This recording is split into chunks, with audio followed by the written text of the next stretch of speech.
welcome to SmileFile, the best place to go for daring people. Today we will be interviewing James Hooper, the youngest Briton to ever climb Mount Everest. Please welcome James Hooper, and I hope you enjoy the show. Right then, when you were small, what did you do in your spare time? When I was younger, I lived on a farm. I liked to milk the cows, plow the fields, ride horses, lead the cattle, drive the tractor, but most of all, I used to love going to my treehouse. My treehouse was in the lake, so you had to use a boat though. Oh, that must have been really tiring. How did you actually meet Rob Gauntlet? And were you best friends straight away? Or was he first in it? We weren't friends right away because at first I thought he was a strange boy. Later I found out that he had the same interests as me, so I liked him.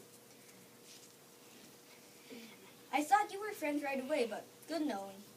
Did you ever think you would climb the highest mountain in the world? No, I never dreamed we were going to do it. To us, we were just friends who liked to climb a lot, and that was all. But one day, we were on the train when I read an advert. I know it sounds crazy, but we just felt like we had to do it. And so we did, and we made it. I can't believe it. Can't believe it either. Please give me a summary of the trip to the top of Mount Everest. Well, it is hard to explain. It all seemed to happen so quickly. We started at the bottom and climbed so high until we reached the second base. We were desperate for rest and hungry. It continued like that. For the rest of the time.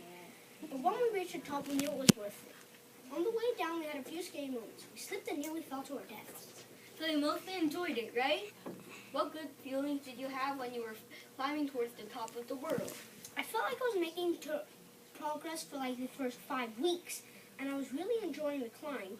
But the fun only stayed until the second base because the weather started to get really rough and a hurricane was swelling.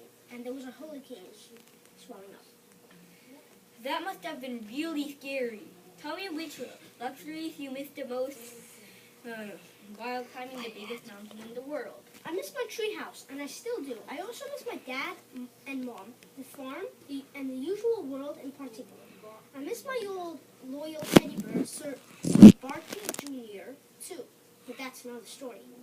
Well, everybody needs to be a kid once in a while. Now give me a summary of the trip from pole to pole, will you? I didn't use motors to move around. I used man-powered things like bicycles. By the time I got to America, I felt like a salty piece of seaweed. It was very fun, though, and I saw new places. I thank my expedition team for supporting me and letting me see new places and new monuments.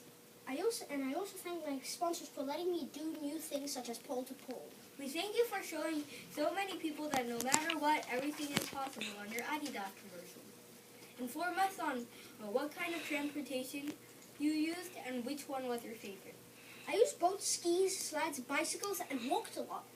But bicycles were my favorite since I could see a lot. And even though it used a lot of my energy, I still liked the bikes the best.